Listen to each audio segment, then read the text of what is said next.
Hello guys, WhatsApp, how are you? Welcome back to my video guys. দীর্ঘদিন অসুস্থ থাকার পর আজকে আবার নতুন একটা ভিডিও নিয়ে এসে পড়ছি গাইস। আমি আজকে দেখাবো আমার পিছনে যে এই দোকানটা, সেদিন এটা একটা ভিডিও আপলোড করা আছে, লং ভিডিও, বাট আমি এটা আজকে শর্টে ছাড়বো কারণ গাইস শর্ট ভিডিও মোটামুটি ভিউ হয় লং ভিডিও থেকে। এই দোকানটা দেখেন ভাই, আশেপাশে কোনো দোকান নাই, এই পাশে অ্যান্ড এই পাশে কোনো দোকান নাই, খালি অনলি একটা দোকান, জুয়েলারি স্টোর। এই দোকানটা হলো যে এই যে 30 গোডাউনের মুখে। অনেকের আছে মনে করেন গোডাউন যে পারে নিরিবিলি প্লেস পান না, আপনারা একটু নিরিবিলি একটা দোকান খুঁজেন তো গাইস এই দোকানটা আসতে পারেন। এই দোকানটা খুবই নিরিবিলি আছে, আর বিশেষ করে দোকানে মনে করেন যে লোক খুবই ভালো। এনে মশলার চা, মালাই চা, যা যে পদের যত চা আছে সব চা পাইবেন গাইস এইখানে। নিরিবিলি পরিবেশ। আর এই দেখেন আমি কিসের উপরে বসা, সিটটা দেখছেন পুরো। এই একটা এখানে চা রেখা দুজনে গল্প করবেন।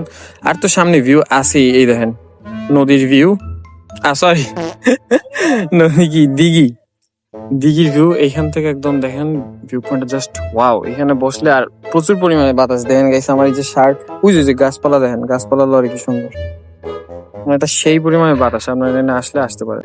তো গাইস দোকানের পারফেক্ট লোকেশন হলো যে এই যে 30 গোডাউনের একদম সামনে বাম সাইড দিয়ে ঢুকবেন আপনারা। এই জায়গাতে ঢুকে এই মোটালি ছু করে ওই যে দোকানের ওখানে চলে যাবেন। দোকান একটাই, এই জায়গা এই এরিয়ার ভিতরে।